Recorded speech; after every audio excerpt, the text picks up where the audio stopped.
자, 2부에서는 우리 여러분들 다 알다시피 메가스터디 남윤곤 소장님이 함께 해 주시는데요. 자, 그 전에 우리 메가스터디에서도 감사하게도 우리 2024 대입수시 지원 전략 자료집을 서울 홈페이지 공지사항에 올려놨습니다. 누구나 다운받을 수 있으니까요. 우리 학부모님들 그리고 고3 수험생분들 우리 방송이 끝나고 서울론 홈페이지 공지사항에 들어가셔서 우리 메가스터디에서 제공하는 2024 대입수시 지원 전략 자료집을 받아보시면 되겠습니다.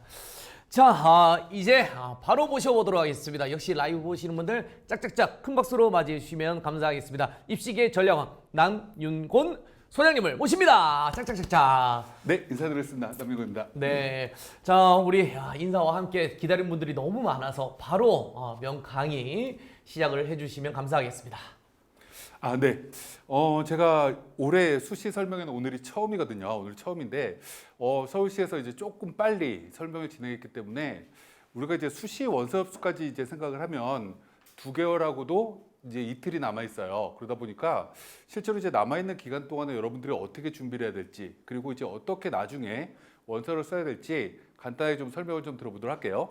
이제 화면으로 하나 좀 설명을 드릴 텐데, 뭐 6월 모의평가 시험 다 끝났고 성적표 다 받았고 이걸 처음에 집어넣은 이유는 뭐냐면, 우리가 수시에서 이제 원서를 쓸 때 올해 이제 킬러 문항 뭐 이런 것도 말이 굉장히 많은데요. 시험이 조금 쉽게 나올 가능성이 예년보다는 꽤 높겠죠. 시험이 쉽다라는 얘기는 여러분들이 수능 최저를 어디까지 맞출 수 있을지라는 것도 상당히 고민이 될 거기 때문에 6월 달에 모의평가를 가지고 우리가 좀 고민을 좀 해봐야 될 게 있어요. 거기서 이제 몇 가지를 좀 설명을 좀 들어보도록 할게요. 우리가 첫 번째 그래프를 잠깐 보시면 녹색 그래프가 올해 6월 달 모의평가의 이제 난이도거든요. 작년에 수능 2개년도하고 한번 비교를 한번 해보면 국어의 경우 30% 미만의 문제가 하나도 없었어요. 다시 얘기하면 정말 고난도 문제가 없었다라는 거죠. 근데 두 번째 표를 보시면 30%에서 49%, 이걸 우리는 준고난도 문항이라고 얘기할 수 있을 텐데, 이게 재작년 정말 국어가 어렵게 나와가지고 최고점이 149점까지 나왔었거든요. 이때는 이 문항이 11개나 나왔어요. 30% 미만의 문제도 2개가 있었기 때문에 실제로 정말 어렵다라는 문제가 13개가 됐겠죠. 근데 이번 6월달 모의평가는 2개밖에 되지 않아요. 그러니까 상당히 쉽게 나왔다라는 얘기죠. 지금 이제 가장 언급이 많이 되는 문항 중에 하나가 국어이기 때문에 실제 6월달 모의평가랑 거의 유사하게 난이도가 나올 가능성도 꽤 높을 것 같아요. 그럼 다시 얘기하면 실제로 정말 어려운 문제가 몇 개가 없다, 2개 정도밖에 없다, 이 2개를 모두 다 틀렸을 때 올해 언어와 매체를 선택한 친구들이 모두 다 1등급을 어렵지 않게 맞을 수 있어요. 다시 얘기하면 정답률이 50% 이상의 문항을 다 맞추면 된다라는 거죠. 그 우리는 이렇게 무언가를 준비해야 되는 게 올해 국어의 시험 준비가 아닐까. 그럼 내가 어디까지 맞출 거냐? 이런 걸 여러분들이 다시 한번 고민해야 될 것 같고요. 시간이 1시간 정도밖에 없기 때문에 빨리빨리 한번 넘어가 보도록 할게요. 실제로 이제 이 난이도 저희가 자료집 드린다고 했으니까 거기에다 수록되어 있기 때문에 어떤 게 어렵게 나왔는지 여러분들이 다 한번 보시면 될 것 같고요. 수학 같은 경우도 같이 이렇게 쭉 정리가 되어 있으니까 이걸 시간 관계상 쭉 한번 보시면 될 것 같아요. 오늘 수시 설명이기 때문에 수시와 관련된 얘기를 할 건데, 우리가 어찌 보면 6장의 카드를 가지고 여러분들이 원서를 쓰는 거예요. 여기 200%를 활용한다는 얘기는 6장의 카드를 가지고 어떤 친구들은 원서를 비슷한 대학의 레벨을 쭉 6개를 나열을 해요. 근데 어떤 친구들 같은 경우에는 예를 들어서 서울 안에 있는 대학교 같은 경우에도 실제로 이제 학생들이 선호하는 대학교가 어느 정도 수준이 나눠져 있잖아요. 예를 들면 인서울 대학 중에서 가장 레벨이 떨어지고 선호도가 좀 떨어지는 대학교부터 가장 높은 대학교까지 계단식으로 원서를 쓸 수도 있어요. 그럼 실제로 위에 있는 대학은 다 떨어질 거냐라고 질문하면 이거는 원서를 넣어봐야 아는 거죠. 왜냐하면 수시라는 건 사회현상이에요. 작년에 내 성적으로 불합격했다라고 해서 올해도 불합격한다 라고 우리는 딱 이렇게 명제를 만들 수 없어요. 작년에 이제 붙었다라고 해서 올해 꼭 붙는다라고 얘기할 수도 없는 거죠. 그럼 우리가 어떻게 쓰는 게 좋을까를 하나하나 좀 설명을 좀 들어보도록 할게요. 첫 번째, 우리가 수시의 특징을 좀 알아보는 게 좋을 것 같아요. 수시가 뭐냐라고 질문하면 두 번째 이렇게 적혀 있어요. 정량평가랑 정성평가가 섞여 있는 게 수시다라는 거고, 정시 수능으로 뽑는 게 뭐냐라고 질문을 하면 정량평가라고 되어 있어요. 정량평가라는 게 뭐냐면 여러분들이 11월 16일 날 수능 시험을 보고 나면 성적표를 받아요. 국어 표준 점수가 몇 점, 수학은 몇 점, 탐구는 몇 점. 그 성적을 가지고 내 성적이 몇 점이구나 숫자로 명명이 되어 있죠. 그걸 가지고 지원하는 걸 우리는 정량평가라고 얘기해요. 근데 반면에 수시 같은 경우는 이것과 유사한 전형이 있죠. 그게 뭐라고 우리는 얘기하냐면 내신만으로 뽑는 교과 전형이 여기에 해당된다라고 얘기할 수 있을 것 같아요. 그리고 논술 시험이라는 게 있는데 논술도 시험 문제가 6문제가 만약에 나왔어요. 합격한 친구들이 3개 이상을 맞춘 친구들이 합격한 거야 라고 하면 그 성적대로 붙는 게 이게 또 시험의 논술의 특징이라서 이것도 정량평가예요. 반면에 학생부 종합전형 같은 경우는 평가자들이 여러분들의 성적을 이제 본인들이 발전 가능성이나 여러분들의 전공적 합성이나 이런 걸 그 채점자들의 무언가 판단에 맡기는 거죠. 이걸 우리는 정성평가라고 해요. 근데 수시는 이게 섞여 있다라는 거죠. 섞여 있다라는 건 확실한 전형과 약간 불확실한 전형이 뭔가 혼재되어 있는 거예요. 그럼 이걸 우리가 원서를 어떻게 쓸 거냐를 조금 더 고민을 해야 되는 거고요. 또 하나 맨 아래 뭐라고 되어 있냐면 재학생이라고 적혀 있어요. 정시는 재학생 플러스 N수생이라고 되어 있죠.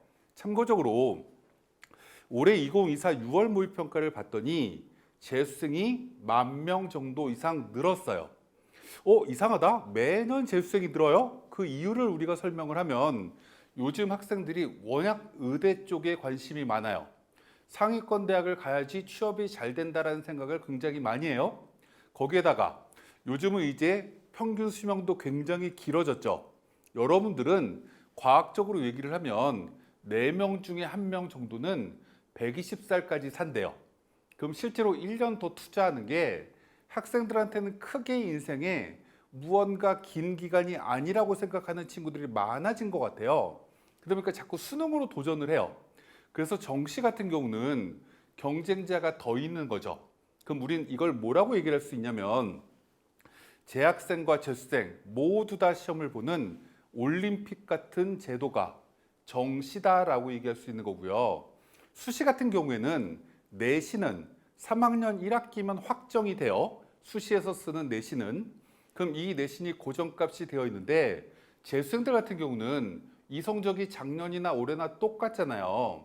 올해 수능으로 성적을 올릴 수 있는데 올릴 수 없는 내신 갖고 대학 가고 싶지가 않죠. 그러다 보니까 수시는 재학생 위주로 원서를 써요. 단 논술 전형 같은 경우에는 재수생들도 많이 도전한다. 이걸 우리는 참고적으로 알아두시면 좋을 것 같아요. 그럼 이제 그 다음으로 넘어가도록 할게요. 우리가 이렇게 기회가 있는데 두 가지가 이렇게 나눠져 있는데 방식을 우리가 조금 한번 고민을 한번 해봐야 될 것 같아요. 우리가 수시라는 게 뭐냐라고 질문하면 정시보다 먼저 뽑는 거예요. 먼저 뽑는다라는 얘기는 일부 친구들이 지원하겠죠. 어떤 일부 친구들이 지원할 거냐? 나는 정시에 지원하는 게 더 유리해 라고 하는 친구들 같은 경우는 수시를 적극적으로 지원하지 않을 거예요. 대학별 고사가 수능 뒤에 있는 경우에만 제한적으로 지원을 하겠죠. 왜냐하면 우리 친구들 중에 수능 성적 6월 모의평가나 이제 9월 6일 날 모의고사를 또 보게 될 텐데 이 모의고사 성적이 상당히 잘 나오는 경우에는 나 수능으로 대학 가는 게 나을 것 같은데 나는 수능을 열나 잘 봐가지고 만약에 만점을 목표로 해. 그러면 언론에 내 이름이 나올 수 있어요. 이렇게 목표하는 친구들 같은 경우는 수시를 소극적으로 지원할 수밖에 없어요. 그렇기 때문에 수시라는 방식은 일부 친구들이 쓰는 제한적인 하나의 제도구나 라고 생각하시면 될 것 같아요. 반면 정시도 제한적이긴 하죠. 수시를 붙지 못한 친구들이 지원하는 게 정시니까. 근데 어찌됐건 이런 방식을 우리는 생각을 한번 해봐야 될 것 같고요. 두 번째, 기회라고 적혀 있는 건 어떤 기회냐면 우리가 정시라는 게 서울 쪽에 있는 대학들은 모두 다 경쟁률이 높고 우리가 일부 이렇게 얘기하죠. 어떤 대학, 어떤 학과가 펑크가 났어요. 예상보다 점수가 낮아졌어요.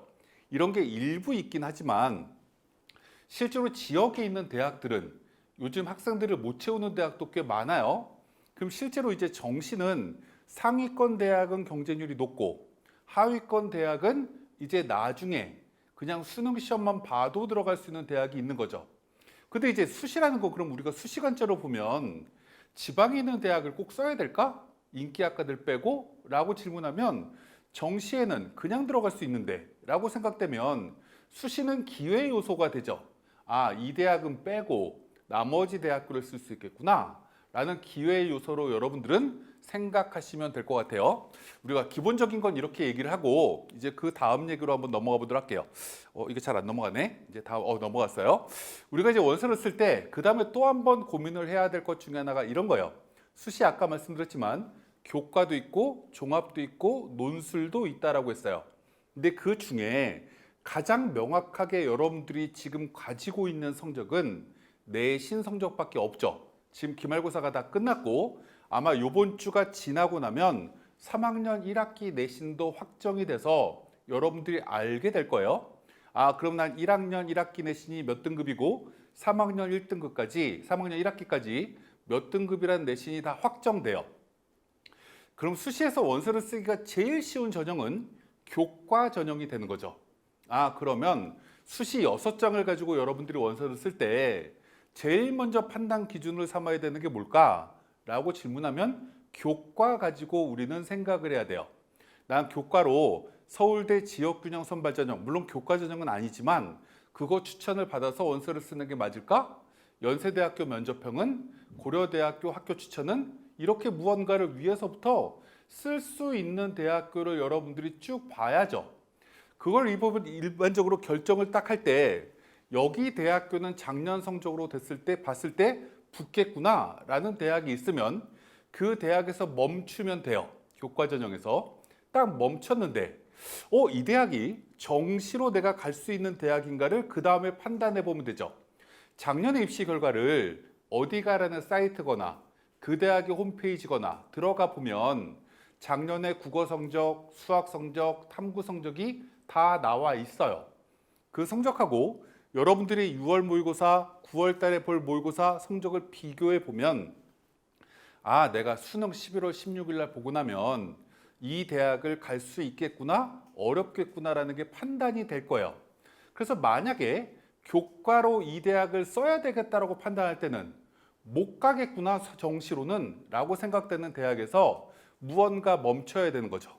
아, 그럼 그 대학교가 결정이 됐어요? 내신을 딱 봤더니 그럼 그 대학이 딱 멈췄을 때 그 대학이 수도권에 있는 대학이기 때문에 추천서가 있어야 쓸 수 있는 대학이야, 추천 전형이야 라고 하면 추천서를 학교에다가 요구해야죠. 어디에다가요? 고등학교 선생님께 이 대학 추천서 좀 주세요 라고 해서 추천서를 요구하면 돼요. 그래서 받아놓고 그게 한 개 대학일 수도 있고요, 2개 대학일 수도 있고요, 3개 대학일 수도 있고요. 추천서를 확보해 놓으면 돼요. 그럼 기본적으로 아, 내가 교과 전형으로 어디를 써야 되겠구나 라는 기준이 어느 정도 만들어질 거예요. 확실히 붙을 수 있는 대학 하나, 예를 들면 여기도 정시에 못 가, 그럼 그 대학을 받아야 되겠죠. 그럼 그 대학이 확실히 붙는다라고 하면 한 단계 내가 더 선호하는 대학, 또 추천서를 받을 수 있는지를 확인해서 또 선생님께 요구하면 돼요. 여기도 추천서 주실 수 있나요? 라고 해서 받으시면 돼요. 그럼 거기도 또 추천서를 받으면 그 수준의 대학교를 하나 더 받든지 그 위의 대학교를 하나 더 받든지 이렇게 해서 하나하나씩 늘려나가면 되는 거죠. 그래서 추천서를 쭉 확보하는 거예요. 그리고 나서 나머지 내가 종합 전형이나 논술 전형에 원서를 어떻게 쓸 것인가를 그 다음에 9월 10일 정도까지 고민하시면 된다라는 겁니다. 그런 여러 가지를 이제 기본적으로 설명을 드릴 건데 우리가 기본적으로 이제 교과 전형부터 하나하나 좀 설명을 좀 들어보도록 할게요. 우리가 첫 번째, 제가 이건 작년에 이제 자료를 가지고 어떻게 봐야 될지를 설명을 좀 드렸어요. 그럼 그 다음에 얘기를 한번 해보도록 할게요. 지금 이제 질문을 이렇게 쭉쭉 이제 올려주시는데 이거 질문을 중간중간에 답변을 드리는 게 맞을까요? 네, 짧게 주셔도 되고요. 네네네. 우선 이거 준비한 거 준비한 위주로. 거 먼저 하면서 네. 혹시 꼭 필요하면 하나하나 좀 설명을 좀 들어보도록 할게요. 교과전형 이제 하나씩 설명을 좀 들어보도록 할게요. 전국 대학을 봤더니 15만 명 이상 뽑는데요. 맨 오른쪽에 증감이라고 봤더니 300명 줄었대요. 15만 명에서 300명 줄었으면 변동이 거의 없다라고 보는 게 맞겠죠. 아래쪽에 서울 쪽에 있는 대학, 우리가 15개 대학이라고 얘기했는데 보편적으로 우유가 맛있는 건국대나 저쪽에 서울의 중심에 있는 동국대나 여기 제가 지금 촬영하고 있는 근처가 홍익대거든요. 홍익대 정도 레벨의 이상의 대학교를 우리는 주요 15개 대학이라고 얘기해요. 여기 대학까지 저원을 쭉 봤더니 작년보다 29명이 늘었대요. 그럼 이것도 인원 변동이 거의 없는 거죠. 그러면 올해 교과 전형은 전체적으로 봤을 때는 작년하고 인원이 똑같구나 라고 생각하시면 돼요. 단 아래 뭐라고 적어놨냐면 최상위권 대학에 해당이 되는 고려대학교나 연세대학교는 모집 인원이 꽤 많이 줄었다. 연대는 별로 안 줄었는데요? 1%밖에? 이렇게 얘기하실 수, 10%밖에? 이렇게 얘기하실 수 있지만 고대랑 연대는 우리가 짬뽕 짜장면처럼 대체제 같은 대학이잖아요. 그러니까 두 개 대학교를 합쳐버리면 인원이 230명이 줄었어요. 실제로 뽑는 인원은 1100명 정도밖에 안 되잖아요. 그럼 거의 20% 이상이 줄었기 때문에 와, 최상위권 대학은 정말 많이 줄었다. 그럼 우리가 어떤 영향이 있을까라고 기본적으로 생각을 해보면 연대나 고대는 경쟁률이 올라가겠구나. 경쟁률이 올라가면 경쟁이 치열해지겠네. 작년보다 들어가는 문이 좁아졌으니까 작년보다 합격선이 올라갈 수도 있겠구나. 이렇게 여러분들이 생각하시면 돼요. 두 번째, 나비 효과도 좀 생각하셔야 되겠죠. 이 대학의 모집 인원이 줄면 바로 밑에 있는 예를 들면 문과 쪽으로 얘기를 해볼게요. 서강대나 성대나 가나다 순으로 얘기할게요. 서강대나 성대는 연대 고대가 모집 인원이 줄었으니까 영향을 받을까요, 안 받을까요? 당연히 받겠죠. 여기도 따라서 합격선이 조금 올라갈 수 있겠다라고 생각하면 될 것 같아요. 그래서 이런 나비 효과까지 우리는 생각해야 될 거고, 근데 15개 대학까지 다 더했더니 인원이 늘었다라는 얘기는 제일 밑에 쪽에 있는 건대나 동대나 홍대 쪽 여기는 실제로 영향이 전혀 없고 모집 인원이 늘었으니까 오히려 합격선이 떨어질 수 있겠죠. 여기에다가 올해 고등학교 3학년 친구들은요, 작년 고3 친구들보다 6% 이상의 인원이 줄었거든요. 학생 숫자가 줄면, 다시 얘기하면 우리나라 고등학교가 예를 들어서 한 학교당 200명씩 있다라고 하면 모든 고등학교에 평균적으로 6%가 줄어야 되는 거죠. 고등학교 숫자는 고정이 되어 있으니까. 그럼 200명일 때 2등급은 11등까지인데 200명 중에 11%는 2등급은 22명인데 이게 만약에 6%가 줄어서 전교생이 190명으로 줄었어. 이러면 이게 11% 안에 들어간 아이가 20명밖에 안 나오겠죠. 그럼 내신 등급은 당연히 떨어질 수밖에 없는 거예요. 그러면 건대나 동대나 홍대나 이 레벨쯤은 조금 내신이 떨어지겠구나라고 보시면 되는데 연대나 고대쯤은 올라갈 수도 있겠구나라고 기본적으로 생각하시면 된다. 그럼 여기서 이제 교과 전형에 대해서 설명할 걸 크게 네 가지로 잡았어요. 네 가지를 하나하나 중요한 것만 쭉쭉 설명 한번 들어보도록 할게요. 첫 번째 이제 내신을 좀 우리가 볼 때 기본적으로 교과 전형을 어떻게 봐야 되냐? 아까 말씀드렸지만 서울 쪽의 주요 대학은 추천서를 받아야 된다라고 했어요. 그리고 교과 전형이기 때문에 내신 위주로 뽑기는 하는데 여기 회색으로 보시면 면접이 들어간 대학교가 일부 있어요. 면접에 영향력이 있다라는 거죠. 그래서 이 면접이 들어가는 대학교의 상당수는 작년에 입시 결과를 잘 공개하지 않아요. 왜요? 내신만 가지고 뽑지 않기 때문에 이렇게 변동성이 크기 때문에 그런 거죠. 그리고 오른쪽에 녹색으로 되어 있는 건 서류라고 되어 있어요. 뭐 출결만 들어가는 대학도 있지만 비교과도 들어가는 대학교가 있어요. 그러면 대학이 발표한 내신에서 실제로 점수가 조금 내신이 떨어지더라도 거꾸로 조금 내신이 좋더라도 합격이 뒤바뀌는 경우가 생겨요. 그럼 교과 전형 중에서도 내신 가지고 이렇게 변할 수 있구나라는 걸 기본적으로 생각하시면 된다. 첫 번째고요.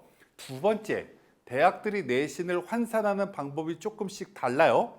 첫 번째, 여기 성대라고 예를 들어놨는데 성대나 고대가 대표적이에요. 대표적인데 수학 싫어하는 문과 친구들 같은 경우에는 조금 제가 미안하긴 하지만 얘들은 내신의 등급 간 점수 차이가 등차 수열이 아니에요. 1등급과 2등급은 2점 차이, 2등급과 3등급은 3점 차이, 그 다음은 10점 차이, 이렇게 내신의 급 간의 점수 차이가 다르죠. 그럼 다시 얘기하면, 쉽게 얘기하면 어떤 친구가 1등급, 4등급, 1등급, 4등급 이렇게 받아서 평균이 2.5등급인 친구랑 어떤 친구는 2등급, 3등급, 2등급, 3등급 이렇게 해서 2.5등급인 친구랑 내신의 점수를 비교해 보면 2등급, 3등급 받은 친구가 훨씬 더 내신 환산 점수가 높아요. 그래서 이들 대학교의 내신 작년 점수는 내신에서 2.5등급 이렇게 발표했더라도 실제로 이게 내 환산 점수랑 어떻게 다른지는 한 번쯤은 확인해 보셔야 된다. 첫 번째 말씀을 드리는 거고, 대부분의 대학들은 그냥 등차 수열이다. 거의 똑같다. 그래서 이거 홈페이지에 다 나와 있으니까 확인해 보시면 돼요. 그래서 이렇게 확인하시면 되고, 우리가 이 교과 전형 중에 이 추천 전형 중에 가장 경쟁률이 높은 대학 중에 하나가 동국대학교예요. 그 이유 중에 하나가 뭐냐면 아까 앞서서 잠깐 설명드렸지만 녹색으로 반영되는 게 서류가 반영이 되거든요. 서류가 반영이 되는데 이 대학의 내신의 또 점수 차이를 쭉 보시면 1등급과 4등급의 점수 차이가 0.1점 정도밖에 차이가 안 나요. 만약에 이거를 70%로 반영한다라고 해서 700점으로 환산을 해서 곱하기 70을 하더라도 0.1점이 7점밖에 점수가 차이가 안 나는 거죠. 서류 30%가 그러면 300점이 돼버리잖아요. 그러다 보니까 서류의 영향력이 너무 큰 대학이에요. 그래서 이 대학은 학생부 종합전형의 성향이 굉장히 큰 교과 전형이다 라고 기본적으로 생각하시면 돼요. 어찌됐건 이 교과 전형은 대학의 환산식을 다 계산을 한번 해보시고요. 또 우리가 꼭 한번 해보셔야 되는 것 중에 하나가 뭐냐면 요즘 대학들은요. 아까 제가 말씀드렸지만 서울대 추천 전형인 지역균형 그리고 이화여대거나 연세대학교 면접형 이런 대학들 같이 면접이 있는 대학은 여러분들의 내신만 가지고 대학에다가 전화를 해서 제 내신인데 붙을 수 있을까요? 라고 질문을 하면 명확하게 대답을 해주지 않아요. 왜냐하면 면접의 영향력이 꽤 크기 때문에. 하지만 대부분의 나머지 대학교는요. 여러분들이 대학에다가 전화를 해요. 혹은 학교에 방문을 해서 성적표를 들고 와서 제가 예를 들어서 성균관대학교에 중앙대학교에 국민대학교에 환산 점수가 몇 점이에요? 라고 그 점수를 들고 대학에 가서 물어보시면 이 교과 전형은 작년, 재작년의 결과로 봤을 때 여러분이 붙을 확률이 얼마나 된다. 100%다? 80%다? 뭐 이런 걸 다 얘기해 줄 거예요. 그래서 이 교과 전형은 이렇게 확인하시면 된다. 아까 내신 여러분들 다음 주가 되면 다 확정된다라고 했어요. 그래서 교과 전형을 가지고 여러분들이 어느 대학교를 쓸 건지를 기본적으로 결정을 해놔야 그 위에 논술이나 종합이나 이런 대학교를 어디를 쓸지를 결정하기가 용이하기 때문에 이런 걸 조금 여러분들이 확인하시면 되는데 여기에 변수 몇 가지를 말씀을 드리도록 할게요. 이제 이 교과 전형이 상당수 대학교가 수능 최저가 있어요. 상위권 대학 중에 연대가 없고요. 그리고 한양대 등이 없죠. 나머지 대부분 대학교가 수능 최저가 있는데 수능 최저가 작년하고 변화된 대학교가 있어요. 위에 핑크색으로 강화된 대학, 약대가 2개가 적혀 있죠. 일부 대학 지방대학교가 변화가 꽤 커요. 한데 아래쪽에 완화된 대학교가 쭉 적혀 있어요. 서울 쪽에 주요 대학교가 완화된 대학교가 꽤 있겠죠. 완화됐다라는 얘기는 예를 들어서 작년에 수능 최저가 3개 등급합 6이었는데 올해 수능 최저가 3개 등급합 7 이렇게 바뀌면 이걸 우리는 완화라고 얘기하는 거예요. 이렇게 완화가 돼버리면 수능 최저를 맞추기가 더 쉽겠죠. 수능 최저를 맞추기가 더 쉽기 때문에 실제로 그 해당되는 아이들의 숫자가 더 많겠죠.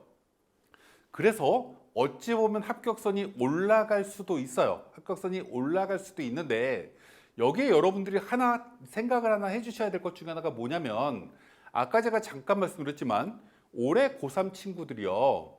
6월 모의평가를 봤을 때 작년보다 2만 명 이상이 줄었거든요. 6%가 줄어서. 그럼 올해 수능 응시자 숫자도 줄 가능성이 꽤 높아요. 2만 명 가까이. 근데 재수생은 1만 명 정도가 늘었다라고 했어요. 6월 달에는 토탈 1만 명이 줄었거든요. 1만 명이 줄었다라는 얘기는 수능 최저를 우리가 적용하는 건 등급이잖아요. 등급 1등급에 해당되는 아이들의 숫자가 줄겠죠. 2등급도 줄겠죠. 그만큼 인원이. 왜요? 수능을 보는 친구들의 숫자가 40만 명에서 예를 들어서 1만 명이 줄면 40만 명일 때 4%면 16,000명인데 39만 명에서 1만 명이 줄면 250명 가까이가 줄 거 아니에요. 4% 인원이. 그럼 그만큼 수능 최저를 맞춘 애들이 줄기 때문에 수능 최저가 작년하고 올해랑 똑같다라고 하면 수능 최저가 강화됐다라고 봐도 크게 무방하지 않을 거예요. 근데 거꾸로 이렇게 강화가 더 됐다. 그러면 엄청나게 강화가 된 거고 완화가 된 거면 다소 완화가 됐다라고 보면 돼요. 물론 대학마다 다르겠지만 그래서 우리가 이걸 조금 염두를 해 두시면 되는데 참고적으로 수능 원서 접수는 수시 원서 접수보다 더 빨라요. 9월 초기 때문에. 그럼 여러분들이 수시 원서를 쓰기 전에 올해 수능 응시자 숫자가 작년보다 몇 명의 접수를 덜 했구나라는 걸 확인하시면 올해 수능 최저를 맞출 수 있는 아이들의 숫자가 얼마큼 줄겠구나. 동일하게 2등급이, 동일하게 3등급이 이걸 여러분들이 알고 계시면 된다라는 걸 기본적으로 말씀을 드리도록 할게요. 그럼 이제 수능 최저에 대해서 어떻게 성적이 변하는지 쭉 나열되어 있는데 이건 참고적으로 보시면 될 것 같고요. 참고적으로 보시면 될 것 같고 입시 결과 이렇게 일반적으로 대학에다 넣어놨는데 일부 대학을 넣어놨는데 하나만 좀 설명을 좀 드리려고 해요. 하나를 뭘 설명을 드리려고 하냐. 제가 일부러 2년치를 먼저 집어넣어 봤어요. 2년치를 집어넣었는데 성대예요. 물론 작년에 성균관대 교육학과는요. 4.9등급이 70% 컷인 학과도 있어요. 전 그 데이터를 처음에 딱 알고 나서 어떤 느낌이 들었냐면 이것 아까 제가 뭐라고 말씀드렸죠? 추천 전형이라고 얘기했어요. 4.9등급이 성균관대 추천서를 달라고 학교 선생님한테 요구했다라는 거예요. 되게 놀라운 사실인 거죠. 다 2등급쯤 되는 2등급 안에 드는 아이들이 성대에 붙는데 4.9등급짜리가 성균관대 추천서를 선생님한테 달라고 했어요. 그랬더니 선생님이 줬어요. 그래서 그 친구가 그걸 지원했어요. 근데 운 좋게도 우주의 기운이 들어와서 제일 경쟁률이 떨어지는 학과 빵꾸난 학과에 지원해서 붙었어요. 이렇게 되는 거죠. 그러면 추천서를 받는 게 되게 중요하겠구나. 첫 번째. 두 번째, 빵꾸가 나는 대학의 학과도 있구나 라는 걸 여러분들이 알아두시면 되는데 여기에 기본적으로 여러분들의 전제 조건이 있죠. 전제 조건이 뭐예요? 이 교과 전형은 추천 전형이라고 말씀드렸어요. 추천서가 있어야 지원이 가능해요. 그러면 수능 최저를 요구하는 대학교에 여러분들이 9월 모의평가를 그 수능 최저를 맞췄다라고 하면 과감하게 추천서를 달라고 해볼 필요가 있죠. 고려대학교가 세계 등급합 7이에요. 선생님, 저 고려대학교 추천서 주시면 안 돼요? 라고 얘기했을 때 선생님 반응은 두 가지일 거예요. 야, 우리 학교가 300명인데 추천서가 4%까지잖아. 우리 학교 이미 12명 추천서 다 받았어. 그러니까 너는 못 줘. 라고 하는 케이스가 있겠죠. 거꾸로는 어떤 경우가 또 생길까요? 우리 학교 추천서 남았는데 그래, 그럼 너 쓸래? 라고 얘기할 수도 있어요. 근데 선생님이 이렇게 얘기했죠? 4등급인데 어떻게 고대를 쓰니? 만약에 이렇게 얘기를 해요? 그럼 여러분들이 얘기할 수 있는 건 작년에 성대 교육학과 4.9등급이 붙었어요. 로또도 산 사람한테만 기회가 생기는 거 선생님도 아시잖아요. 이렇게 뭔가 얘기를 하면서 달라고 할 수 있는 거예요. 왜요? 남으니까. 그래서 이런 걸 여러분들이 보시면 되는데 우리가 생각을 해야 될 것 중에 하나는 이런 거죠. 성대를 딱 봤더니 우리가 아래쪽에 하위 세계학과 문과 쪽에 보면 한문교육학과가 있어요. 2.26, 2.13 이렇게 적혀 있죠. 해마다 성적이 비슷해요. 그럼 올해는 얼마나 될 거냐? 2등급 초반이면 붙겠구나. 왜요? 매년 이렇게 나왔으니까 올해도 이 정도 수준이면 되겠구나 라고 생각하시면 돼요. 그리고 이제 그 밑에 사회복지학과를 보도록 할게요. 그 전년도에 1.57등급이었대요. 70% 컷이.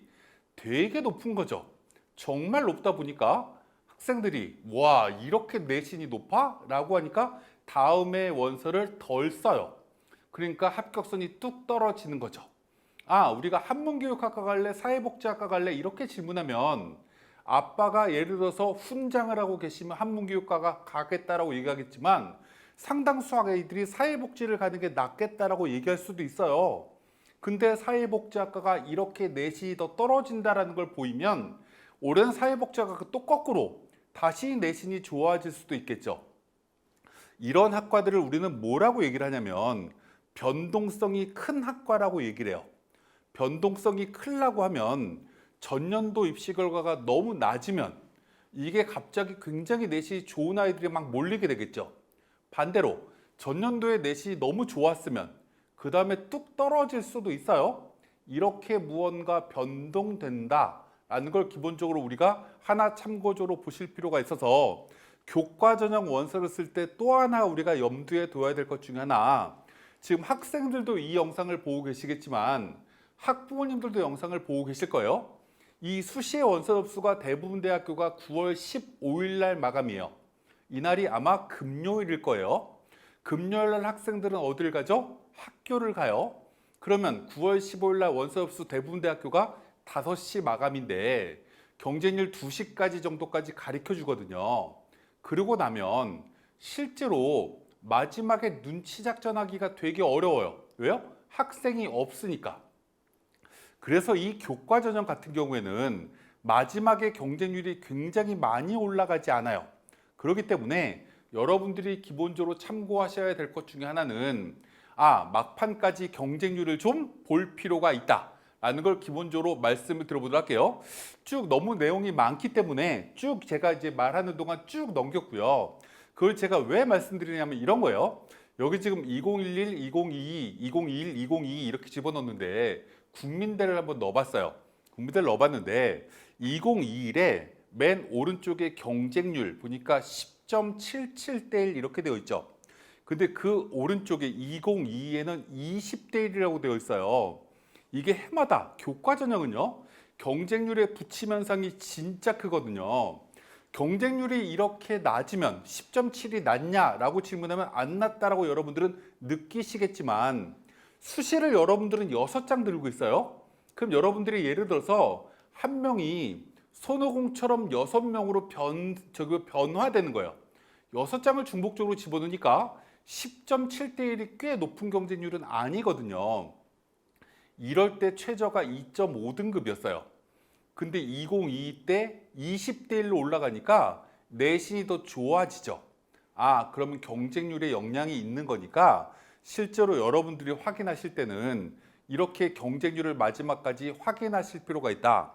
그래서 아까 성대를 말씀드렸으니까 한문교육 1.8대 1이었던 이 경쟁률이 최종은 12.2대 1이다. 이렇게 되어 있어요. 성대는 10시까지만 경쟁률을 가르쳐 주는구나. 그런데 1.8대 1이야. 이 경쟁률을 딱 보는 순간 모든 학과 중에서 경쟁률이 제일 낮은 거예요. 근데 우리가 제일 중요한 것 중에 하나, 지금 유튜브들도 여러분들은 가족들하고 보고 있어요. 가족들하고 보고 있다라는 걸 다른 얘기로 하면 나만 보고 있다라는 착각이 느껴져요. 그래서 지리산에서 산삼을 캔 것 같은 느낌을 받아요. 와, 성대 한문교육 봤더니 1.8대 1이네?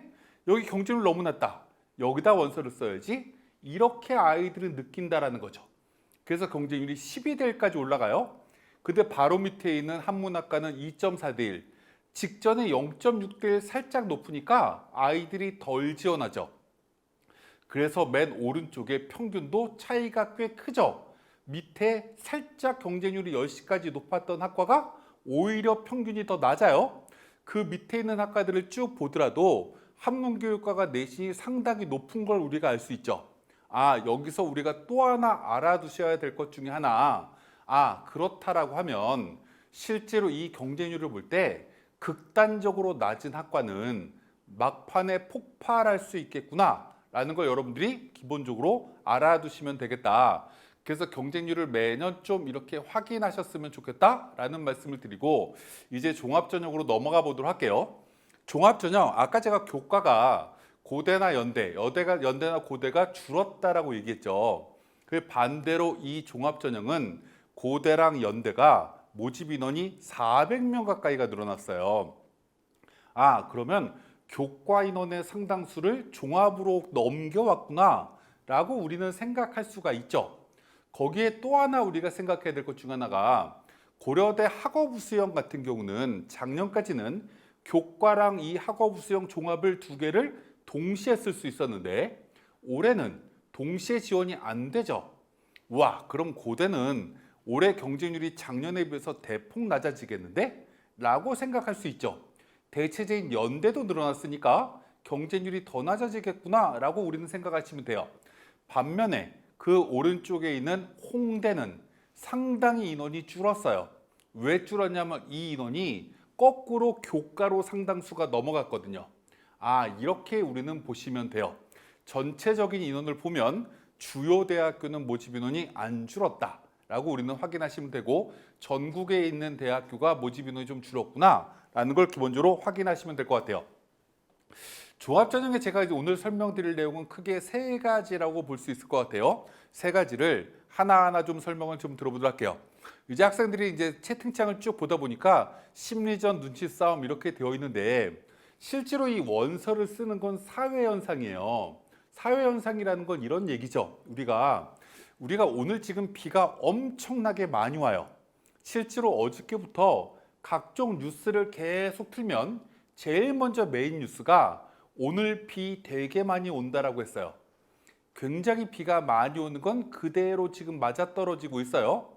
다시 얘기하면 뉴스에서 무언가 얘기를 한다라고 해서 자연현상은 변하지 않아요. 그죠? 그대로 이 뉴스가 뭐라고 하든 자연현상은 그대로 일어나는 걸 우리는 자연현상이라고 얘기해요. 하지만 사회현상은 달라요. 사회현상은 우리가 사람들이 어떤 반응, 어떤 뉴스를 보면 기본적으로 그것과 반대적으로 움직일 수도 있어요. 그래서 우리는 이걸 심리전이라고 얘기할 수도 있어요. 그래서 이 수시를 원서 쓸 때 제일 같이 고민을 많이 해주셔야 되는 분들은 누구냐면 아버님, 어머님들이에요. 그 이유는 정시 같은 경우는 상황이 달라요. 수능 시험이 끝나고 나면 우리 학생들이 할 일이 별로 없거든요. 그러니까 내 점수를 가지고 어디를 쓰는지 연구할 시간이 충분한데, 수시 같은 경우는 여러분들이 원서를 쓰고 나서도 아씨 이거 수능 최저도 맞춰야 되고, 어떤 친구는 면접 준비해야 되고요, 어떤 친구는 논술 준비해야 돼요.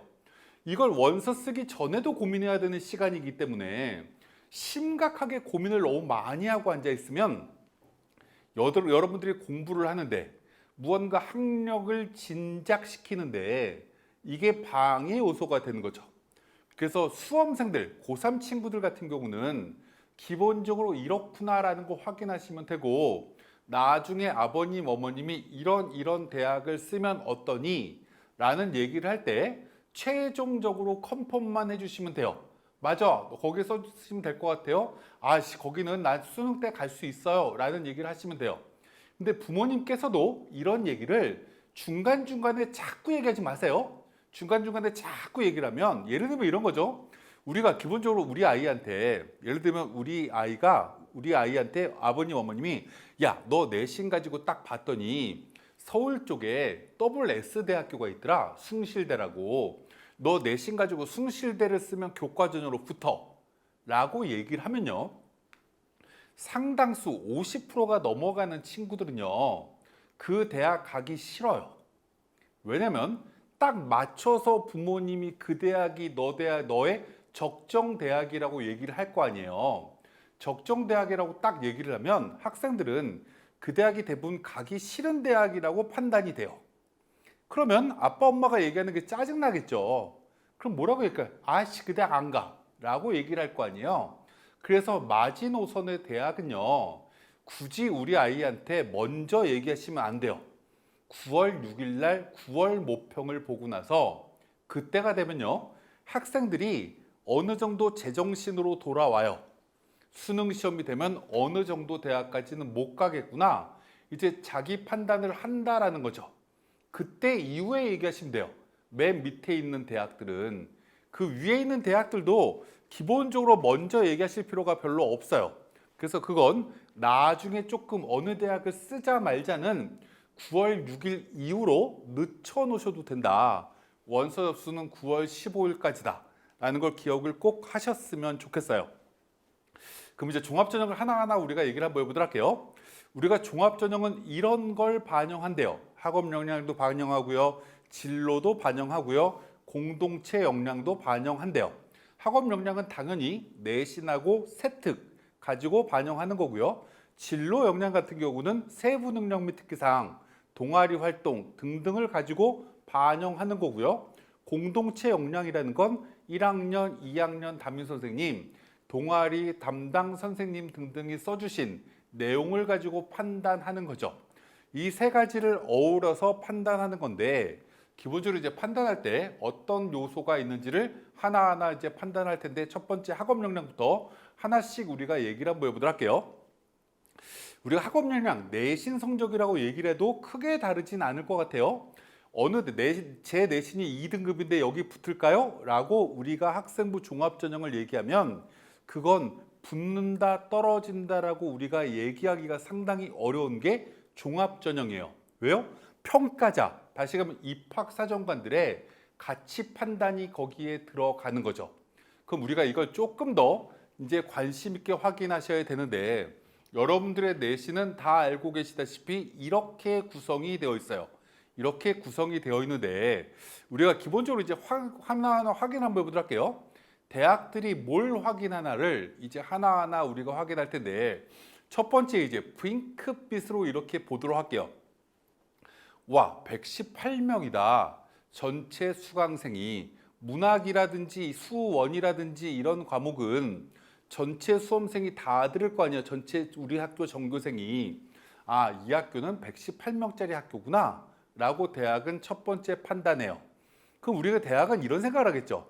300명짜리 고등학교랑 118명짜리 고등학교를 두 개를 비교하면 실제로 118명짜리 학교가 1등급에서 3등급으로 떨어지기가 훨씬 더 쉬워져요. 애들이 적기 때문에 조금만 실수해도 내신이 급격하게 떨어질 수 있다라고 확인할 수 있는 거죠. 두 번째 뭘 확인하냐면 이 학생, 전체 학생 숫자 바로 왼쪽에 가로 안에 들어가 있는 게 있어요. 가로 안에 들어가 있는 걸 표준 편차라고 얘기하죠. 표준 편차 고등학교를 딱 봤더니 뭐 맨 처음에 16.6, 12.2, 11.2 이렇게 쭉 적혀 있어요. 대부분의 과목이 20 밑에 표준 편차를 보이고 있죠. 이걸 딱 보는 순간 대학은 이 학교 공부 좀 하는 학교네 라고 우리는 확인해요. 왜냐면 대부분의 고등학교는 이 표준 편차가 20이 다 넘어가거든요. 그러면 이걸 딱 보는 순간 고등학교가 어느 정도 수준이구나라는 걸 대학은 미루어 짐작합니다. 이걸 본 다음에 그 다음에 뭘 보냐면 이 친구의 원점수랑 등급을 같이 봐요. 원점수랑 등급을 보면서 이 아이가 1등급인데 점수가 얼마나 높구나 평균보다 이렇게 하나하나 보는 거죠. 이렇게 보는 게 종합전형이에요. 그러면서 뭘 보는 거죠? 예를 들어서 수학과를 지원을 해요. 그럼 수학의 내신이 몇 등급이지? 국문과를 지원을 해요. 그럼 국어 내신이 얼마나 높지? 이런 걸 하나하나 확인하는 게 종합전형이라는 거죠. 이렇게 보기 때문에 우리가 내신의 등급만 가지고 아이들을 뽑기에는 상당히 어렵다라는 걸 기본적으로 확인하시면 된다. 그 다음으로 이제 넘어가 보도록 할게요. 전공 계열, 이제 진로랑 관련된 내용들을 우리는 확인한다라고 얘기했어요. 근데 이제 올해부터 가장 큰 문제점 중에 하나가 이런 거죠. 자기소개서를 못 써요. 그러면 이제 학교에서 적혀져 있는 내용만 가지고 전공 적합성을 대학들은 확인할 수밖에 없는 거죠. 그럼 이제 제일 중요한 것 중에 하나가 이 친구가 무슨 과목을 들었지? 라는 걸 기본적으로 확인해요. 이 친구가 물리학과를 지원했구나, 전자공학과, 기계공학과를 지원했구나 라고 만약에 딱 확인하면 기본적으로 물리1, 물리2는 들었겠지? 수학1, 수학2, 미적분의 내신은 좋겠지? 라고 기대하고 아이의 학생부를 봐요. 이런 걸 전공 적합성이라고 얘기하는 거죠. 뭔가 지구환경과학부를 원서를 쓴다라든지 우주과학부를 쓴다라든지 이러면 지구과학 1, 2를 들었겠지? 이렇게 무언가 확인한다라는 거죠. 여러분들이 예전에는 1번이라든지 4번의 자기소개서를 가지고 전공 적합성을 여러분들의 글로써 풀었다라고 하면 이제 대학들은 그걸 확인할 수가 없기 때문에 이렇게 확인한다라는 거예요. 그럼 여러분들이 종합전형을 쓸 때는 내 내신과 어떤 학과가 전공 적합성이 맞지? 라는 걸 기본적으로 확인해야 되는데 실제로 이제 대학교육협의회라는 곳에서 실제로 감점이 얼마나 되는지를 이렇게 쭉 한번 나열을 해놓은 게 올라와 있어요. 올라와 있으니까 대학교육협의회라는 사이트에 들어가셔가지고 이 내용을 하나씩 보시는 게 첫 번째고요.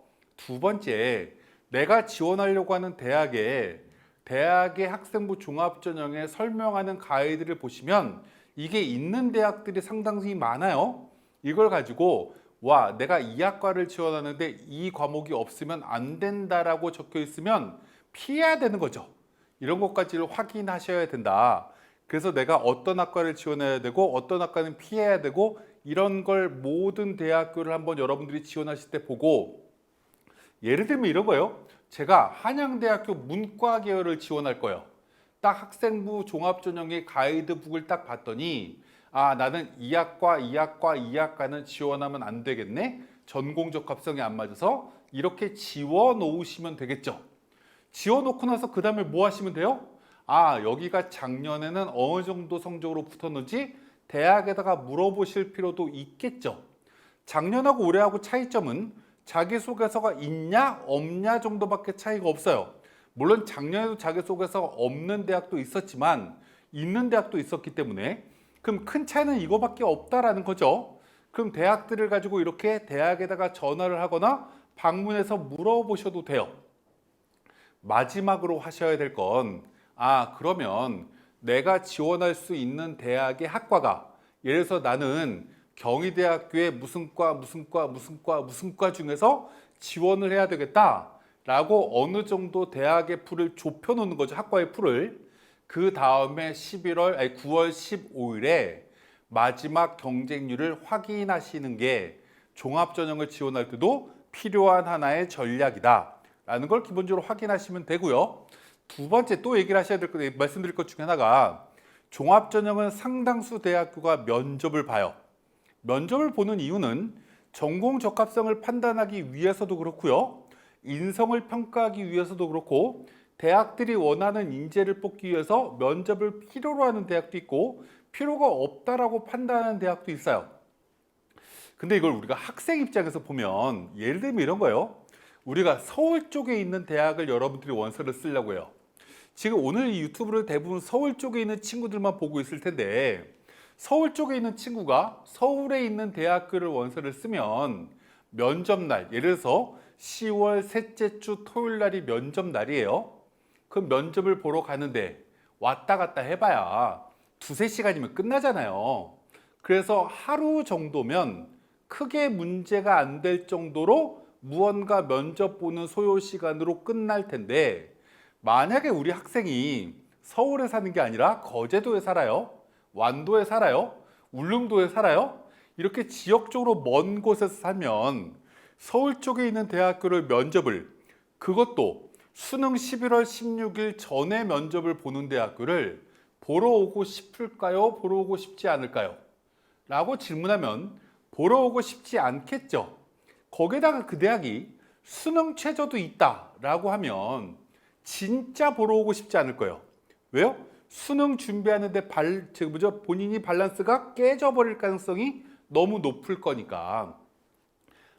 그래서 대학들의 이렇게 대학별 고사, 면접의 일정들도 기본적으로 확인해 보시면 된다. 면접을 보는 학교들은 면접에 대해서 부담을 느끼는 친구들이 많구나. 거기에다가 수능 전에 보는 학교들은 이거 면접을 보기에 불편하다고 생각하는 지역 학생들이 있겠구나. 거기에 또 하나 면접을 수능 전에 본다라고 하면 이거 내가 만약에 수능 너무 잘 보면 어떡하지? 라는 부담감까지 겹치겠구나. 그래서 면접을 우리가 이렇게 활용하는 것도 하나의 기본적인 생각이다 라고 기본적으로 보시면 될 것 같아요.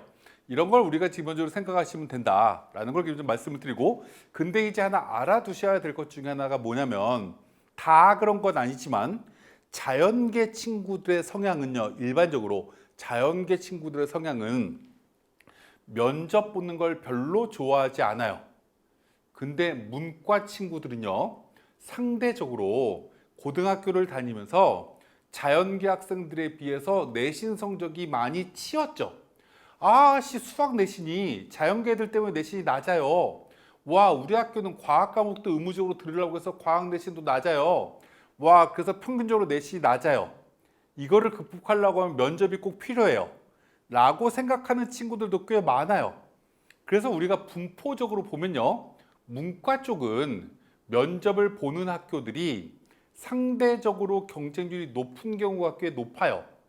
반면에 자연계 친구들 같은 경우는 면접을 보는 학교들이 조금 더 경쟁률이 낮을 확률이 높다라는 걸 기본적으로 우리는 생각하셨으면 좋겠다라는 말씀을 드리면서, 그 다음 얘기를 한번 해보도록 할게요. 그 위에 타이틀에 뭐라고 되어 있냐면, 종합전형도 눈치작전 시대에 열려라고 이제 적어놨어요. 물론 고려대는 작년에도 자기소개서가 없었던 대학이기 때문에 눈치작전을 작년에도 굉장히 많이 했어요. 그래서 작년에 어떤 일이 일어났냐면요, 하위권 학과의 경쟁률이 생각보다 굉장히 높았거든요. 인기학과나 비인기학과나 내신의 합격선이 거의 비슷했어요. 근데 우리가 이제 올해 무언가 원서를 쓸 때 생각을 좀 한번 해주셔야 되는 건 이런 거예요. 고려대 같은 경우는요, 연세대 같은 경우는요, 서울대 같은 경우는요, 면접이 모두 다 수능 전에 있어요. 모두 다 수능 전에 있기 때문에 수능을 완전 잘 보는 친구들도 저기다 보험사만 하나 넣어놓지 뭐, 이런 게 기본적으로 있어요.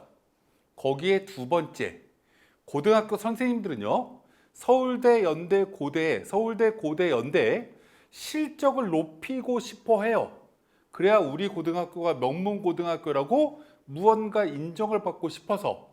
그래서요, 최상위권 친구들은 9월 15일 날까지 수시 원서를 쓸 때 선생님들이 야야야, 우리 스카이 대학 원서를 쓸 때는 고등학교 와서 원서 쓰자. 점심시간 때 경쟁률 그때까지 보고 공인인증서 들고 와. 학교에서 결제 다 해갖고 쓰자 우리. 이렇게 얘기하는 학교가 되게 많아요. 막판까지 눈치작전이 장난 아니게 심하다라는 거죠. 반면에 그 밑에 있는 성대건, 한양대건, 서강대건, 그 밑에 대학교는 면접이 없어요. 그걸 다른 말로 얘기하면 납치되는 대학이기 때문에 수능을 되게 잘 보는 친구들은 지원을 굉장히 기피하겠죠. 이런 대학은 꼭 가야 되는 친구들이 지원하기 때문에 실제로, 그리고 최상위권 대학에 약간 치이기 때문에 고등학교에서 거기까지 눈치작전 하자라고 얘기를 안 해요. 그래서 마지막에 경쟁률이 급격하게 유동치는 경우가 별로 없어요. 그러면 이 종합전형도 눈치작전을 좀 할 필요가 있다라는 걸 기본적으로 마지막으로 말씀을 드리고, 이제 시간 관계상 논술로 좀 넘어가도록 할게요. 이제 논술이라는 걸 제가 설명을 드릴 때 고등학교 3학년 친구들이요, 논술이라는 거에 대해서 상당히 거부감이 있어요. 왜냐면 학교에서 가르치지 않은 내용이다 보니까 이걸 준비하려고 하면 굉장히 부담스럽다라고 얘기를 되게 많이 해요.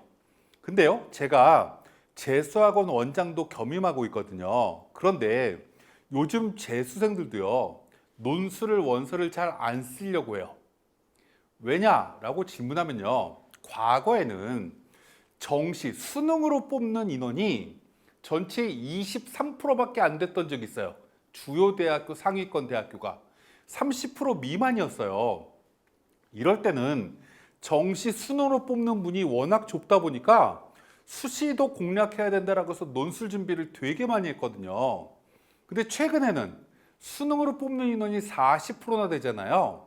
40%나 되다 보니까 실제로 재수생들이 그냥 수능으로 대학 가면 되지, 한우물을 파는 게 나한테 훨씬 더 유리해 라고 생각하는 아이들이 굉장히 많이 늘어났다라는 거죠. 그래서 재수생들의 논술 지원율이 굉장히 많이 떨어졌어요. 제가 저희 학원에 저희 학원에 6,000명이 넘는 재수생이 있거든요. 작년에도 그랬고, 통계를 내보면 매년 10% 이상씩 논술 지원자 숫자가 줄어요. 수시 지원율이 준다라는 거죠. 그래서 이 논술을 어찌 보면 이 고3 친구들한테 기회가 될 수 있다라는 걸 기본적으로 한번 생각하셨으면 좋겠어요. 두 번째 얘기를 한번 해보도록 할게요. 상위권 대학들은 경쟁률이 꽤 높아요. 굉장히 높더라. 그럼 우리가 여기서 또 한번 비교를 한번 해보도록 할게요. 여기 지금 3개 대학교를 쭉 나열을 해놨는데 성대랑 중앙대는요 수능 최저가 있죠. 한양대는 수능 최저가 없어요. 연세대학교도 수능 최저가 없어요. 그럼 다른 말로 얘기를 해보도록 할게요. 한양대학교나 연세대학교 논술은 수능 최저가 없어서 과학고 아이들도 논술을 지원해요. 영재고 아이들도 최상위권 학과나 의치한 계열의 원서를 집어넣어요. 그래서 합격자 비율이 생각보다 되게 높아요. 그 이유가 뭘까요? 수학 위주로, 과학 위주로 논술을 자연계가 보기 때문에 그런 거죠. 아, 그러면 이 과고나 영재고는 수능 준비를 안 하는 학교거든요. 그럼 이런 학교를 논술을 준비하는 자연계 친구들은 여기도 경쟁자가 되겠구나. 그래서 실제로 우리가 보다 보면 논술이라는 게요, 추가 합격자 인원이 거의 없는 전형이거든요. 교과 전형은 대부분 학교들이 2바퀴 가까이가 돌아요. 종합 전형도 1바퀴는 돌아요가 이 수시의 특징인데, 논술은 10%도 안 도는 대학들이 꽤 많아요. 근데 연세대 자연계열 같은 경우는 어떨 때는 막 1바퀴가 넘게 돌기도 해요. 왜요? 영재고 과고 애들이 최초 합격을 다 했는데 이 아이들이 카이스트를 동시에 붙어요? 뭐 예를 들어서 저쪽에 포항공대를 붙어요? 그럼 빠져나가기 때문에 그런 거야. 최상위권은 이런 것도 있구나. 참고적으로 우리가 생각하시면 될 것 같고요. 두 번째 얘기를 한번 해보도록 할게요. 근데 학교가 조금 내려오면 경쟁률이 꽤 많이 떨어지죠. 앞에 잠깐 보면 서울의 완전 주요 대학교는 거의 100대 1에 육박을 해요. 근데 서울의 중간쯤 대학으로 내려오면 30대 1, 수도권에 있는 대학교는 10대 1까지 떨어지기도 해요. 저쪽에 고려대 세종 캠퍼스나 연대 미래 캠퍼스는 6대 1 정도밖에 안 돼요. 수능 최저도 있어요. 수능 최저 미달자까지 하면 실질 경쟁률이 굉장히 떨어져요. 아, 그럼 이 대학교는 논술을 잘 쓸까요? 아이들 논술 그렇게 잘 쓰지 않아요. 이런 걸 우리가 기본적으로 생각을 하자. 그럼 우리가 이제 하나씩 좀 예를 한번 들어보도록 할게요. 우리가 문과 수능 최저를 맞추는 친구들을 쭉 한번 이렇게 비교를 해봤더니 수능 최저 2개 등급합 5, 2개 등급합 4 이렇게 비교를 했어요. 이건 뭐냐면 전체 수능을 보는 친구들 중에 요 정도 아이들이 맞춘다라는 거예요. 와, 그럼 오른쪽에 3개 등급합 5 이렇게 요구하는 대학은 실제로 10명 중에 2.5명밖에 못 맞추는구나. 2개 등급합 5 이렇게 하면 실제로 수능 최저를 대부분 다 맞추는구나 라고 기본적으로 확인할 수 있어요. 자연계도 마찬가지인 거죠. 아, 그러면 내가 만약에 수능 최저를 3개 등급합 6을 쓸 수 있는 조건을 맞출 수 있을 것 같아요. 3개는 2등급이 나올 것 같아요. 그런 친구가 와, 나는 2개 등급합 5짜리 대학교를 논술로 써야지? 이러면 실제로 실질 경쟁률이 더 올라갈 수도 있겠죠. 그래서 여러분들이 이 논술 전형을 원서를 쓸 때는 수능을 어디까지 맞출 수 있는지를 기본적으로 확인하셔야 되는데, 대학 홈페이지에 발표한 대학교를 한번 보도록 할게요. 왼쪽에 경희대, 생각보다 수능 최저 되게 낮아요. 2개 등급합 5예요. 이걸 극단적으로 표현을 한번 해볼까요?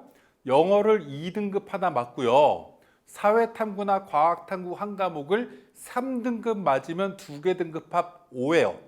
그럼 국어랑 수학을 그러면 안 되지만 9등급, 9등급 이렇게 맞아도 수능 최저 맞추는 데는 문제가 없다라는 거죠. 오른쪽에 동국대도 마찬가지고 110대 1이었던 철학과가 44대 1이래요. 실제로 수능 최저 맞춘 아이들의 비율이 40% 정도밖에 안 되죠. 동국대는 수능 최저 맞추는 비율이 40%도 안 돼요. 30%도 안 돼요. 법학과가요. 와, 똑같이 2개 등급합 뭔데? 이렇게 수능 최저를 못 맞춘다고요? 수능 최저 이렇게 못 맞춰요. 그리고 또 논술 시험을 안 보러 오는 애들도 꽤 있어요. 그래서 여러분들이 수능 체제를 어디쯤 맞출 수 있는지를 기본적으로 확인하시면 된다. 문과부터 이과까지 자연계 수능 체제 제일 낮은 학교는 고대 세종, 연대, 미래다. 오른쪽에 수능 체제가 제일 높은 학교는 성대, 홍대 이런 대학교가 쭉 이렇게 나열이 되어 있죠. 3개 등급을 요구하는 대학이다. 자연계도 마찬가지로 이렇게 요구하는 대학이 있으니 이왕이면 아래쪽에 미적용 대학은 수능 체제가 없다라는 거예요. 없는 대학교는 지원자가 거의 그냥 경쟁률이 되는데 수능 체제를 요구하는 대학교는 수능 체제를 못 맞춘 아이들은 허수 지원자가 되니까 이걸 기본적으로 우리는 생각을 해 보실 필요가 있다. 마지막으로 논술 문제는 유형을 잘 보시면 돼요. 논술 문제를 잘 보시면 되는데 문과 문제는 문과 학생들이 문제를 보면 내가 이걸 쓸 수 있는지 없는지를 기본적으로 다 확인할 수 있어요. 나는 성대 문제 유형이 좋은지, 경희대 유형 문제가 좋은지, 서강대 문제 유형이 좋은지, 광운대 유형 문제가 좋은지, 나는 수학 문제가 나오는 예를 들어서 중앙대 경영학과가 좋은지 등등등등 문제를 쭉 한번 확인을 해보세요. 내가 지원할 거냐 말 거냐는 수능 체제를 맞출 수 있냐 없냐가 첫 번째 확인해야 되는 거고 문제가 나랑 유형이 맞냐 안 맞냐 라는 것도 기본적으로 확인해야 되는 거죠. 자연계 친구들 같은 경우는 그냥 수학 문제만 나온다라고 생각하시면 돼요. 일부 대학교만 과학 문제가 나온다라고 생각하시면 돼요. 그럼 수학 문제를 내가 보고 풀 수 있을까 없을까를 보시면 된다라는 거죠. 여기 처음에 성균관대 문제가 이렇게 나와 있어요. 성대는요, 기본적으로 절반쯤 문제를 맞추면 여기 지금 문제를 보면 문제 2라고 되어 있잖아요. 문제 2라는 거에 문제 2-1, 문제 2-2, 문제 2-3 이렇게 적혀 있어요. 그럼 1번도 거의 이렇게 적혀 있어서 거의 6문제 정도가 나오거든요. 6개 중에 한 3문제 정도 맞으면요. 그 대학에 중간쯤 학과는 붙을 수 있다라고 생각하시면 돼요. 자연계 문제 생각보다 꽤 어려워요. 나는 이 문제 진짜 푸는데 절반밖에 못 맞추겠어. 난 이 대학 논술 안 되겠는데? 이렇게 생각하실 필요 없어요.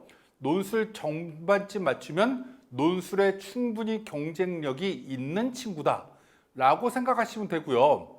극단적으로 6개 중에 2개 정도밖에 못 맞출 것 같아요. 30%밖에 못 맞출 것 같다라고 하면 맨 하위권 학과를 노려보는 것도 하나의 방법이 될 거예요. 그래서 이렇게 무언가 논술 문제를 보시면서 확인하시면 된다라는 걸 기본적으로 우리는 생각하면서 논술을 쓰시면 된다. 지금 시간이 딱 1시간 정도가 지났기 때문에 질문도 사전에 3개를 제가 좀 답변을 해달라고 해서 질문을 가지고 좀 얘기를 좀 해야 되기 때문에 어느 정도 이 정도로 마무리를 하도록 하고요. 어찌됐건 오늘 지금 7월 13일이에요. 9월 15일까지 원서를 써야 되는 거기 때문에 지금 내가 어디를 써야 되겠다 결정하는 건 시기상조예요. 남아있는 기간 동안에 우리 아이가 정말 공부가 잘 되는 것 같아. 수능 공부가 됐든 무언가 학생부 종합전형에 해당되는 면접이나 등등의 준비가 됐든 논술 준비가 됐든 그 원서를 어떻게 써야 될까는 9월 달까지 고민하시면 되는 거기 때문에 차근차근 하나하나 고민하시면서 올해 꼭 좋은 결과가 되시길 바라면서 저는 설명은 이 정도로 마치도록 하겠습니다. 감사합니다. 네, 수고하셨습니다. 자, 왜 전략왕이라고 하는지 알겠네요. 이제 댓글도 다들 탄성이 쏟아지는데요. 자, 시간 관계상 바로 질문을 이어가도록 하겠습니다. 자, 뒷번호 8097님 보고 계시다면 8097입니다 하고 성함을 꼭 올려주셔야 저희가 선물을 드릴 수가 있습니다. 8097님의 질문입니다. 학령 인구 감소로 역대급으로 적은 고3 인원인 것은 들었습니다. 그래서 N수강생들이 어마어마하게 들어온다는 말이 있는데 현역들만의 수시 전략이 있을까요? 라고 질문이 있습니다. 네. 제가 하나씩 좀 설명드리도록 할게요. 제가 이제 아까 재수학원 원장이라고 잠깐 설명을 드렸는데 제가 맡고 있는 학원은 자연계 학생들만 있는 학원이에요. 근데 요즘 이제 트렌드 중에 하나가 뭐냐면 순수하게 재수생은 별로 없어요. 그럼 누가 맞냐면 대학을 다니다가 휴학하고 또는 대학을 졸업하고 심지어는 직장 생활을 하다가 온 친구도 되게 많아요. 저희 학원에 90년대생들이 꽤 많거든요. 실제로 직장을 가지고 공무원을 지금 하고 있는데도 다시 공부하는 친구들이 있어요. 이 얘기를 다른 말로 얘기를 하면 목표가 어느 정도 마지노선이 딱 정해져 있는 이 N수생들이 꽤 있다라는 거죠. 서울대 재료공학과를 졸업했어요. 다시 시험 보는 이유가 뭘까요? 의대 가고 싶어서요. 최소한 치대 가야 돼요. 뭐 이런 목표가 있기 때문에 이 친구들이 점점 늘어난다라는 게 실질 경쟁률이 높지 않다라는 게 첫 번째고요. 두 번째, 제 수능들은 아까 말씀드렸지만 교과나 종합전형은 제한적으로 원서를 써요. 쓰는 친구를 어떤 친구들이 쓰냐면 작년에 어떤 대학교를 원서를 썼는데 수능 최저를 못 맞춰서 떨어졌어요. 아, 그럼 올해 한번 더 도전해봐야 되겠다. 수능으로는 저기까지 못 갈 것 같아요. 이런 친구들 일부만 교과 종합으로 원서를 써요. 다시 얘기하면 거의 95%에 해당되는 친구들이 재학생인 전형이 교과 종합이에요. 그럼 우리가 교과 종합은 아까 제가 말씀드렸지만 6% 이상의 학생이 줄었어요. 그럼 작년보다 입시 결과가 낮아질 거라고 생각하시면 돼요. 아까 교과 전형에서 연대, 고대만 빼고 라고 생각하시면 된다는 거죠. 물론 연대, 고대도 빵꾸 날 수도 있어요. 그건 막판까지 눈치 작전을 하셔야 되는데, 그래서 작년 입시 결과, 재작년 입시 결과를 보고 그 점수대에서 우리 아이 내신이 맞아떨어진다라고 하면 2년치 결과랑 그 정도 대학은 수능 최저나 다른 환경적인 변화가 없으면 안정이겠구나 라고 생각하시면 돼요. 하나를 붙여놓으면 나머지 5장 가지고는 뭔 짓을 해도 돼요. 제가 이렇게 예를 들기도 해요. 예를 들어서 S대 숭실대를 하나를 썼어요. 여기는 확실히 붙는데요. 우리 아이 내신이 2등급쯤 돼요. 그래서 어느 학과거나 다 붙겠구나 라고 썼어요. 와, S대네. 그럼 나머지 5개 다 S대 써야지. 서울대나 써요. 소유 학생부 종합전형 쓰는데 추천서 없잖아요. 자소서도 없어요. 원서를 쓰면 돼요. 떨어졌어요. 아빠는 할 말 있어요. 뭐라고요? 우리 아들이, 우리 딸이 서울대를 썼다가 아깝게 떨어졌어. 성대도 써요? S대잖아요. 서강대도요? 이렇게 써도 돼요. 서울시립대까지. 이건 도전이에요. 안정만 있으면 도전은 어디까지 하셔도 돼요. 이게 고3들의 특권이다라고 저는 생각을 합니다. 네. 자, 다음 질문입니다. 자, 8575님입니다. 8575님, 댓글에다가 8575입니다. 이름, 성함 꼭 남겨주시면 감사하겠습니다. 자, 올해가 물수능이라는 예측이 많이 있습니다. 그렇다면 작년 입결보다 등급 컷이 많이 상승할까요? 1등급에서만 물수능의 의미가 있을지 궁금합니다. 조금 제가 질문이 조금 헷갈리긴 하는데 제가 맞는지 잘 설명 들어볼게요. 우리가 물수능하고 등급 컷하고는 영향이 별로 없어요. 물론 원점수가 올라가겠죠. 원점수 예를 들어서 작년에 국어가 92점이 1등급 컷이었어요. 언어와 매치 기준으로. 수학이 80점이 1등급 컷이었어요. 이 등급 컷이 수능 시험이 쉬워지면 90점으로 수학이 저쪽에 국어가 96점까지 이렇게 올라갈 수도 있어요. 등급 컷은 뭘로 만드는 거죠? 비율로 만드는 거예요. 4% 안에 드는 아이들이 1등급이면 기본적으로 그 점수에 해당되는 점수까지가 끊어지는 거죠. 근데 물수능 했을 때 다 조금 우려가 되는 거 하나 있어요. 뭐가 우려가 되냐면 동점자가 많아질 수도 있어요. 예를 들어서 1등급이 4%까지라고 했잖아요. 근데 예를 들어서 90점까지가 3.8%밖에 안 돼요. 89점까지가 그럼 1등급이 돼야 되거든요. 근데 89점 맞은 애가 5%예요. 합쳐버리면 몇 프로가 되죠? 8.8%가 되죠. 그럼 1등급 컷이 1등급 아이들 애가 8.8%까지가 늘어날 수가 있어요. 이렇게 되면 수능 최저를 맞추는 아이들의 숫자가 대폭 늘어나겠죠. 거꾸로 이렇게 돼버리면 2등급 맞기가 또 어려울 수도 있어요.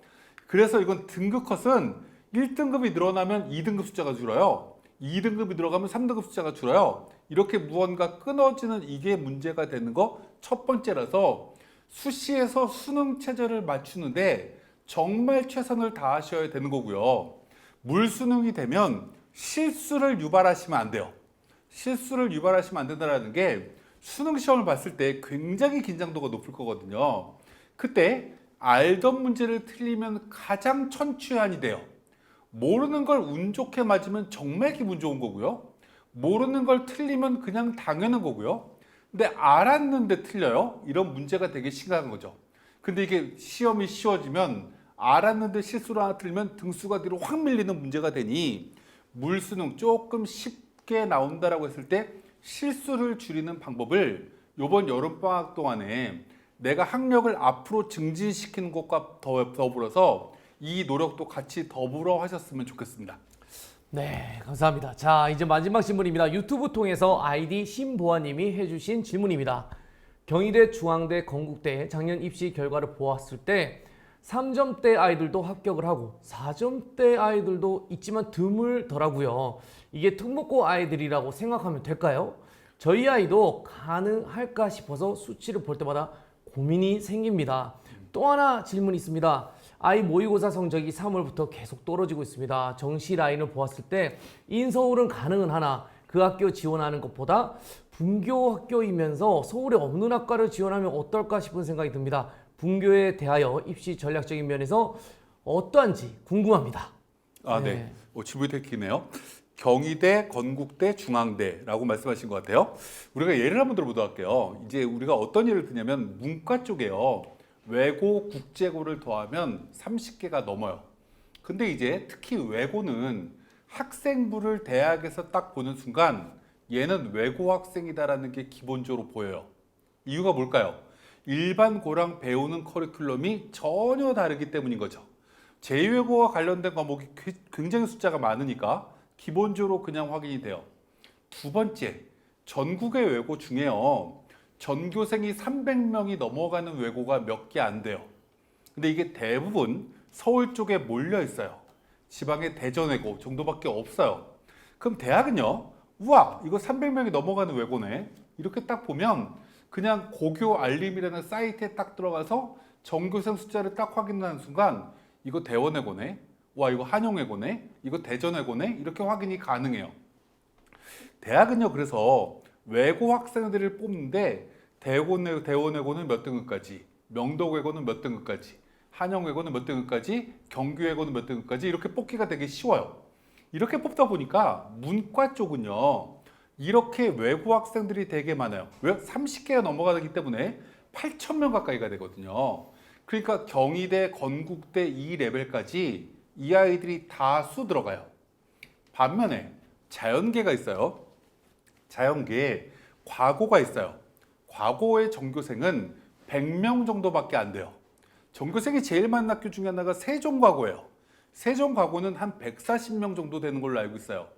이렇게 되는 학교가 전국에 있어봐야 몇 명이 안 되기 때문에 자연계 쪽에는요, 5등급, 6등급 이렇게 들어가는 애들이 일부 있긴 하지만 숫자가 굉장히 적어요.